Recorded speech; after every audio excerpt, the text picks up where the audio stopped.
Frecuentemente llegan pacientes a COA a quienes les recomendaron una cirugía innecesaria. Y la razón de esto, algunos quieren ganar dinero, otros practicar y otros se equivocan por falta de preparación. Y este episodio realmente será así, con retroalimentación de mis colegas, porque muchos, lamentablemente, colegas hacen lo que no se debe hacer, pero creo que hay que decir la verdad. Hoy les hablaré de 10 operaciones muy frecuentes que quizá les hagan sin ser realmente necesarias. Por eso este episodio les ayudará a evitar operaciones innecesarias. Así que mira hasta el final, porque esto te protegerá de que algún día te hagan una intervención quirúrgica que, además de los riesgos, no te traerá ningún beneficio. Ayer preparaba este episodio y aunque no es por ser urólogo, en la lista hay muchas cirugías urológicas. Y el número uno son los quistes renales. A menudo amigos me preguntan si deben operarse por un quiste en el riñón que les hallaron en un ultrasonido. Y ahí hay un quiste de unos 2 centímetros. Bueno, un quiste es un quiste, cada segundo tiene uno. Tú, yo, tal vez tengamos un quiste y simplemente no lo sabemos. No todos los quistes requieren cirugía. ¿Cuándo sí es necesaria? La clasificación, 4 tipos principales de quistes.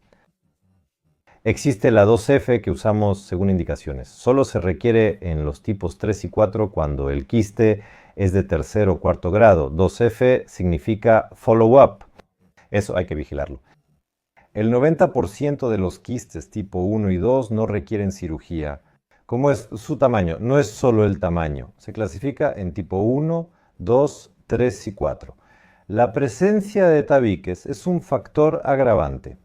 La presencia de un componente tisular en ese tabique que además acumula el medio de contraste. Si hay un tabique y tejido adicional que acumula el medio de contraste, esto podría ser cáncer de grado 3 o 4. En estos casos se opera, ya que puede tratarse de cáncer o una condición precancerosa. La condición 2F viene de follow-up, es decir, observarla porque puede avanzar a la tercera, que también puede ser precáncer o cáncer. Si es 1 o 2, solo es una bolita con líquido y paredes lisas, sin problema alguno. Y dependiendo del tamaño, es la primera o la segunda, eso depende principalmente del tamaño. Puede ser del primer tipo o del segundo.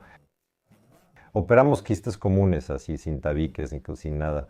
Entonces, cuando el quiste es de tamaño gigante y además comprime el riñón, pero si viene a mi consulta un hombre llamado Hathaway de 60 años, que ha vivido con este quiste, que no le molesta en absoluto, que no presenta ningún síntoma, no hay ningún tabique ni componentes de tejido. Lo más probable es que no lo opere. ¿Por qué sucede que los quistes de primer y segundo tipo se operan? Te lo diré tal como es, porque esta es la primera operación que aprenden los cirujanos para poder operar los riñones. Aprendes a colocar los puertos, aprendes a trabajar, aprendes a aislar el riñón y al mismo tiempo no trabajas directamente con el riñón, solo reseccionas la pared del quiste.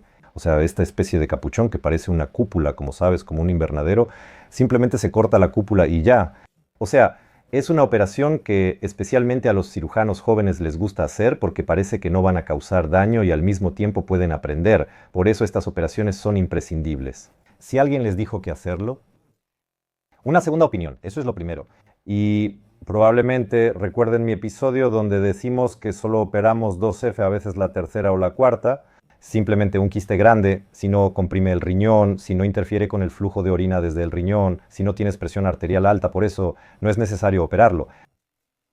Los segundos son los apéndices. Los hombres tienen escroto. Sorprende que no todos sepan qué es. Ahí donde tienes los testículos, en el testículo hay un apéndice. Mira, así se ve el testículo y el apéndice, ¿no? Es como una cosita que está en el mismo testículo. A veces muchos de ustedes al tocarlo sienten una bolita. Se hacen un ultrasonido y les dicen que es un quiste del apéndice. Estos quistes pueden no crecer y quedarse contigo toda la vida. Cuando tocamos estos quistes hay que quitarlos. No cuando el médico quiere ayudarte de forma condicional, especialmente si es un especialista joven, sino cuando a ti te molesta. La única indicación para operar el apéndice es cuando realmente duele tanto que molesta, y entonces sí vale la pena operar el apéndice. A menudo ocurre lo opuesto, usan antibióticos, antiinflamatorios, hablan de epidemia, pero en realidad es un quiste, por eso solo operamos el quiste si hay indicaciones.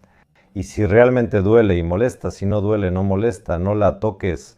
Aunque mida 2, 2.5 o 3 centímetros, no hay problema, no será cáncer.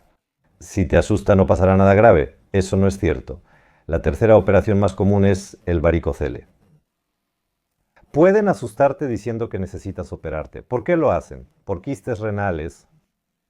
Es una de las operaciones más sencillas, una de las cirugías con las que los cirujanos, especialmente los urólogos, aprenden. Y hay muchas de estas operaciones. ¿Para qué opera él, entendiste? ¿Y a quién no se le debe operar? Si el varicocele no duele, básicamente es una vena varicosa en el testículo. Si no duele después del sexo o después de hacer ejercicio físico, si no sientes ninguna molestia ahí, si el testículo es igual en tamaño y consistencia al sano del otro lado, significa que no se está atrofiando. Segundo. Y tercero, también hay indicaciones cuando dicen que el espermograma empeora, pero esa es una indicación muy relativa. Y otro punto importante, si tienes 40 años o 35 años y de repente te encuentras con varicocele y te dicen que necesitas operarte, no es necesario operarte. El varicocele se opera cuando eres joven. La mayoría de las veces se detectan durante algún chequeo médico en la escuela, en la universidad o cuando te llaman al servicio militar, pero sin indicaciones precisas definitivamente no es necesario hacer la operación. No te operes si no hay dolor, el espermograma es normal, no hay retraso en el crecimiento, ni problemas de tamaño o consistencia del testículo. Por cierto, esta operación puede tener consecuencias. Puede aparecer hidrocele después de la operación, se puede dañar un vaso sanguíneo y al contrario, puede ocurrir atrofia testicular. No trates esta operación como un simple empaste dental. Veo cálculos en la vejiga muy seguido. Tuve un paciente al que se los quitaron 3 veces. Recuerden, si un cálculo baja desde los riñones por los uréteres, el cálculo llega a... No puede quedarse mucho tiempo en gradio extragrande. Hay que buscar la causa principal.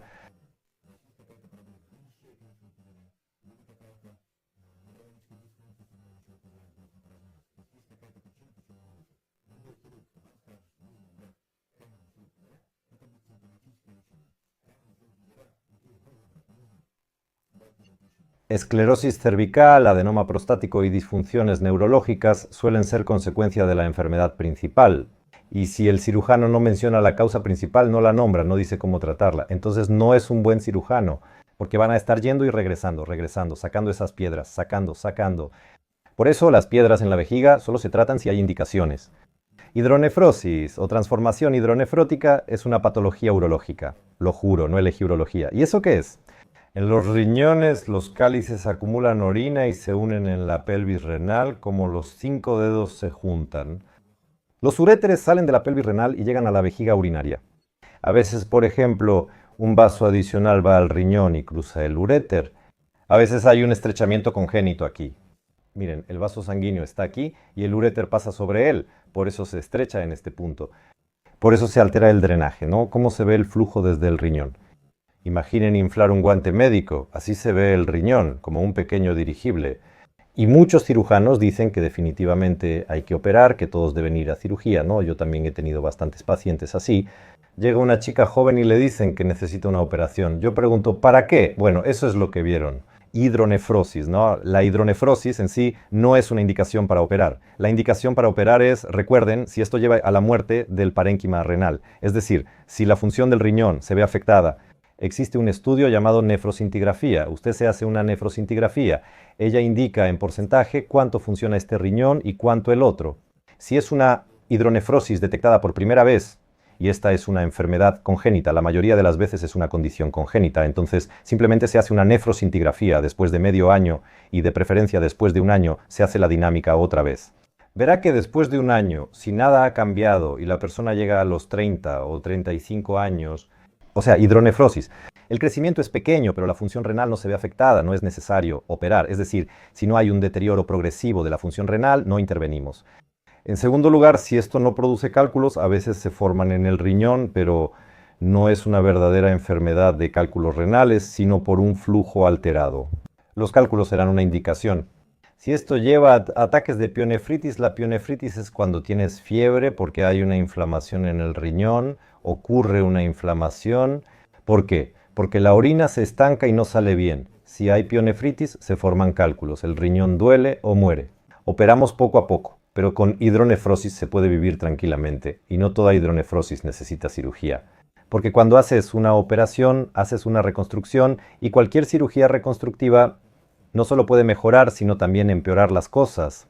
Si no sana bien, el cirujano cometió un error, hubo inflamación o tras la operación, el riñón sangró y se bloqueó con coágulos, se interrumpe el flujo. La cirugía es así. Al aceptar una operación debes entender que no todo saldrá bien.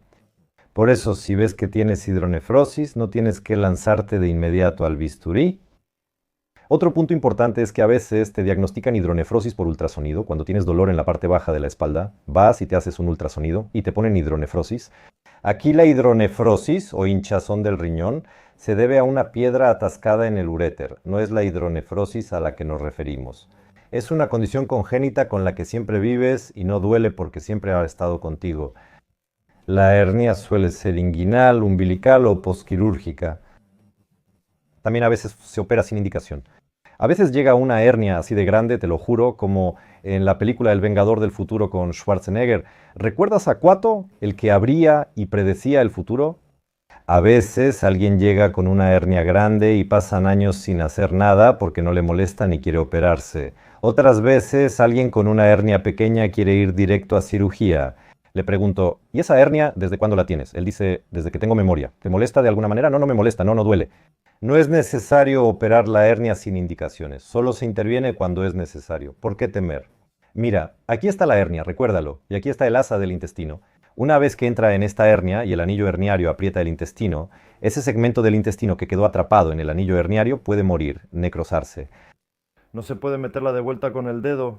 Sí, la mayoría de las veces lo más sencillo es, si acaba de pasar, solo empujarla de regreso. Muchos hombres con hernia inguinal lo hacen seguido. Literalmente los intestinos bajan al escroto y solo los regresan empujando. Así pasa. O en el ombligo. Por eso se hinchó. Lo acomodaste, el intestino suele meterse ahí seguido. Por eso, si no se mete nada ahí, si no hay riesgo de que algo pueda atorarse y es solo una pequeña abertura herniaria, entonces no es necesario hacer nada. Por el contrario, si la abertura es muy grande tras una operación y hay riesgos graves como infarto o derrame cerebral, no debe arriesgarse. Algunos pacientes vienen y dicen que tienen una operación de riñón y preguntan si también se pueden operar las hernias al mismo tiempo. No es necesario pasar tiempo extra bajo anestesia. Eso no va a ser beneficioso, solo hacemos lo que está indicado. Siempre criticas la anestesia por el tiempo de exposición, pero ¿qué es lo peor que puede pasar por estar mucho tiempo bajo ella? No está claro qué puede pasar. Bueno, además es solo una hora más. Bueno, así puedes, ya sabes, una hora más o incluso 2 o 5 días en anestesia. No es algo bueno. ¿Sabes? Es como el chiste donde preguntan al anestesiólogo, ¿es cierto que al anestesiólogo lo ponen en un formulario y dicen, he escuchado que la anestesia le quita años de vida al paciente y se los da al anestesiólogo? El anestesiólogo escribe, llevo 220 años en esto y nunca oí algo tan absurdo. Entonces, sigamos. Piedras en la vesícula biliar. Aquí sabes, en realidad no todas las vesículas biliares necesitan ser removidas, definitivamente, no todas. Muchos viven con piedras o ya tienen la vesícula biliar llena de ellas y desconectada. Y ya está, esa abuela lleva 20 años así. Con la vesícula biliar desconectada no es necesario operar, probablemente, o hay alguna piedrita que en realidad no te molesta. Si no causa molestias, no siempre es necesario operar la vesícula biliar, no es obligatorio. Cuando te la quitas y nada cambia en tu vida. Ese es el punto, que sí puede cambiar y puede aparecer lo que yo llamo un fuck-up post-colecistectomía. Es diarrea frecuente, problemas con el reflujo de bilis, meteorismo y así sucesivamente. No siempre es sin consecuencias, por eso uno piensa, lo quito y ya. No es un órgano parásito y la emulsificación de grasas también funcionará peor en el organismo. Por eso solo debe hacerse con indicación estricta. Y hay otra operación que, por suerte, no es popular en Rusia, pero algunos cirujanos en Rusia dicen que la hacen. ¿Qué hacen? Eso es cuando retiran las piedras de la vesícula biliar, pero la vesícula queda. Es similar a quitar las piedras de la vejiga, pero sin resolver el problema, ¿no? No apoyo esa operación. Si hay indicaciones para cirugía, que retiren la vesícula biliar. Estas acciones son sintomáticas. Al hacer un agujero, quitan las piedras y se detienen, repitiendo el proceso constantemente. Por eso no soy partidario ni quitamos las piedras de la vesícula biliar. Venas en las piernas, varices, también las clínicas privadas, especialmente, les encanta quitarle las venas de las piernas a todos, pero no se trata de belleza. Las venas en las piernas, ante todo, son sobre funcionalidad y sobre ciertos riesgos. Por eso, para las venas en las piernas a veces basta con bajar de peso, a veces basta con tomar algunos venotónicos. No todos se operan las hemorroides, aunque muchos las tienen. En cambio, las venas de las piernas suelen quitarlas o tratarlas con láser, aunque no siempre es necesario. Por eso, si no hay úlceras, si no hay trombosis, si no hay manifestaciones clínicas, si eso no te molesta y solo te incomoda un problema cosmético, como que hay una venita que se ve y no es muy recta, como un fideo, y de inmediato te quieres operar. Tampoco es necesario, no es necesario, de verdad intenta obtener una segunda opinión. Porque si no hay úlceras, si no hay nada, eso es. Hay un doctor que ve tu canal, ¿no? Con quien hablé hace como un año sobre una pequeña varicosidad en la pierna. Él justamente me decía que todo eso es un viejo error. ¿Qué hacer láser? En realidad esa vena no es necesaria. Todo pasa por las venas internas. Hay otras que se encargan de eso. Realmente no es necesario el láser. Pum, pum, pum. La gente hace deporte tranquila. Solo hay que hacerlo y no preocuparse por eso. ¿Tienes otra opinión? Estoy seguro que él verá este episodio. Lo va a ver, está bien. Yo diría que todo lo que mencioné hoy para que entiendo perfectamente que soy cirujano, oncurólogo, urólogo, andrólogo, y se puede decir que, por ejemplo, no elimino venas, pero sí las elimino en el escroto, por ejemplo. Obtuve esta información de fuentes del sitio web del Ministerio de Salud, es decir, de recomendaciones clínicas oficiales reflejadas ahí. Por eso no es cierto que todas las venas que no te gustan visualmente deban eliminarse solo porque están varicosas. Eliminamos solo lo que tiene sentido clínico eliminar, porque una cirugía es una cirugía.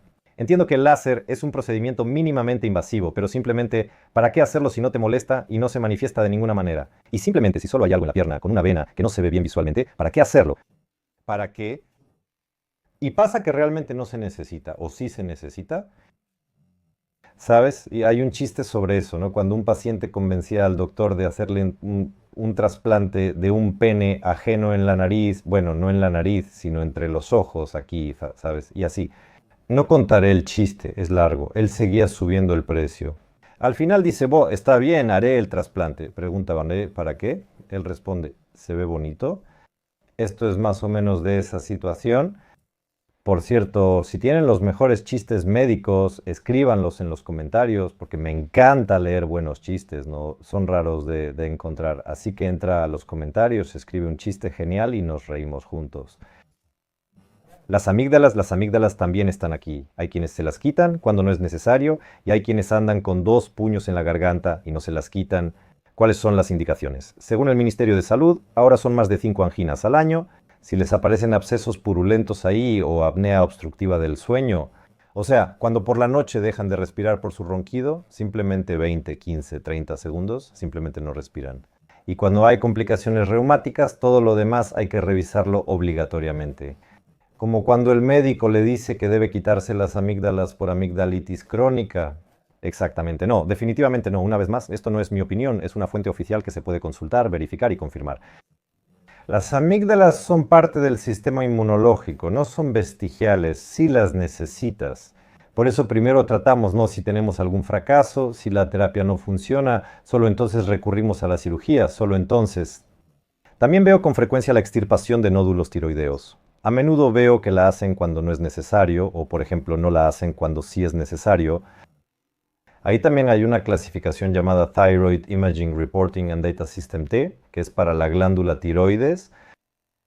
¿Y cuándo es necesario hacerlo? Si el nódulo mide más de 1 centímetro, si el nódulo mide más de 1 centímetro, hay dinámica, es decir, está creciendo y está interfiriendo, por ejemplo, con la respiración o la deglución. Si la biopsia es mala, indica cáncer o alta probabilidad de transformación maligna. También hay una clasificación. Eso lo dirá el cirujano. Si el nódulo mide menos de 1 centímetro, no causa molestias ni crece, y el médico indica retirarlo. Independientemente de que la biopsia salga bien, si de repente no hay ninguna razón, solo nos mantenemos en observación y no hacemos nada, porque esto tampoco es un juego, es una operación seria. Y probablemente para finalizar, algo con lo que nos encontramos a menudo es la extirpación de nódulos. A las mujeres les operan miomas con frecuencia, aunque no es necesario operarlos. A los hombres les operan adenomas, aunque tampoco es necesario. Vamos a analizarlo con el ejemplo de la adenoma. La adenoma de próstata es un nódulo dentro de la próstata que dificulta orinar. Algunas personas tienen el nódulo y no les causa molestias. La micción no presenta alteraciones ni crecimiento. Sí, todavía le quedan unos 70 años, no es necesario operar, por eso solo operamos cuando hay una indicación clínica. La indicación clínica es cuando este nódulo interfiere con el flujo de orina. Si no interfiere con el flujo de orina, usted no siente nada. No siempre es necesario operar. También se puede tratar de forma conservadora, usando medicamentos para reducir el nódulo, pero existe una desventaja. Existen métodos alternativos que son menos invasivos, que por ejemplo una adenomectomía retropúbica, donde te extraen el nódulo de la glándula prostática, y también intervenciones endoscópicas. Por cierto, otra cosa interesante que suelo encontrarme, a veces llegan jóvenes de zonas rurales que piden ser operados por un tumor en el riñón, necesitan quitarse la vejiga u otra cosa. Les digo que no hay problema, es gratis. También de forma abierta. Yo pregunto, ¿cómo que abierta? Él dice, pues los cirujanos dijeron que solo se puede de forma abierta. Yo pregunto, ¿dónde? Pues ¿dónde vivimos? Yo pregunto, ¿y por qué así? Se ve mejor, así hay un menor porcentaje de complicaciones. Se nota que solo lo hacen de forma abierta. Abierto es cuando haces una incisión en el abdomen. Por ejemplo, si vas a quitar un riñón o hacer una operación en el riñón, haces una incisión en el abdomen y llegas al riñón. Eso es cirugía abierta. La paroscópica es cuando pones los puertos y por ellos.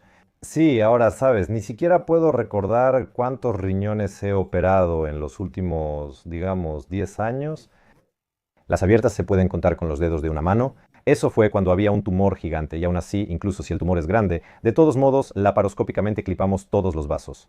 La mayoría de las veces se puede quitar de esta manera y con una incisión menor la extraemos. Ellos insisten en que sea abierto porque generalmente no dominan la técnica o tienen poca experiencia en cirugía laparoscópica. Por eso, si alguien dice que debe hacerse abiertamente, aunque normalmente este tipo de operaciones en casi todos los órganos de la cavidad abdominal, los órganos pélvicos, la mayoría de las veces ya se hacen por laparoscopía.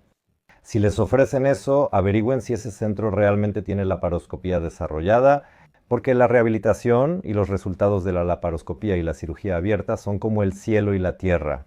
Te despiertas y tienes 3 pequeñas incisiones, o te despiertas y tienes una incisión grande en el abdomen que todavía tienes que sanar. Por eso, con todo respeto para todos los compañeros que trabajan en la periferia, pero lamentablemente, muy seguido llegan personas a quienes ustedes, a veces, les mienten descaradamente, no puedo decirlo de otra manera, y los obligan a someterse a cirugías abiertas en los riñones solo para no perder al paciente. Lo primero que les enseño a mis residentes que vienen a capacitarse con nosotros es a decir no sé y a reconocer que hay alguien que hace algo mejor que tú. Y mándalo allá. No aprendas en un lugar donde rehacer lo que hiciste cause problemas al paciente. La probabilidad de éxito es baja. Esto ocurre cuando una cirugía plástica llega tras 2 o 3 intervenciones previas, al igual que con la hidronefrosis, nos llegan después de varias operaciones y tenemos las manos atadas. Los cirujanos en principio no se dedican a esto. Decidieron intentarlo, fallaron y ahora trabajas con cicatrices, adherencias, inflamación y déficit de tejido, por lo que ya no puedes hacerlo bien. No es por eso, si hubiera venido conmigo cuando llegó, por ejemplo, yo no hago reconstrucciones de la uretra. Antes las hacía, pero ya no. En oncología, al reducir esas cirugías, entendí que no debía hacerlas y empecé a referir a los pacientes. Sé quién las hace y ahí los envío. Pero aquellas operaciones que hago perfectamente yo mismo, porque las hago muchas veces, seguido y de manera regular, con gusto ayudaré a todos, no me niego. Por eso hay que saber decirlo honestamente, no se puede ser el mejor en todo. Debes saber hacer un volumen suficiente de cirugía a un nivel alto. Debes saber hacer de todo, pero ser el mejor en algo y concentrarte en eso. Y tratar de hacer todo en todas partes y decir que eres como una Sheila de 8 brazos, eso no pasa, eso no pasa. Repasamos las operaciones principales y creo que este episodio les será útil. Son operaciones frecuentes, es decir, elegí especialmente aquellas operaciones que ocurren con bastante frecuencia, pero por ejemplo, no incluí la apendicectomía porque se realiza con frecuencia y de hecho esta operación prácticamente no tiene efectos secundarios. No se trata de extraer vesículas biliares y esas no se hacen de manera programada, sino de emergencia. Por eso, sentado aquí en el consultorio, no puedo aconsejar a los cirujanos que están allá en la noche, pensando o no. En la apendicectomía casi siempre prefieren realizarla cuando surge la decisión. Muchos aprenden en esta operación, pero si no la haces y es apendicitis, puede acabar muy mal, incluso de forma letal. Por eso no quise considerar el apendicitis. Pero los demás sí decidí incluirlos en esta lista. Pero me parece que la lista resultó bastante honesta. Y otra vez, aunque por ejemplo yo no opero la tiroides, en nuestro centro sí se opera en grandes cantidades. Veo esto diariamente en la práctica con colegas, jefes de otros departamentos y en conferencias clínicas. Por eso, en teoría, estoy bien preparado. Prácticamente sí, no todas estas operaciones las hago yo mismo personalmente. Pero todo lo que hoy les transmití es una recomendación no solo de nuestro centro, de nuestros cirujanos, de nuestros especialistas, de nuestra escuela, es una recomendación del Ministerio de Salud. Por eso, queridos míos, cuídense, elijan a su médico con inteligencia y manténganse sanos.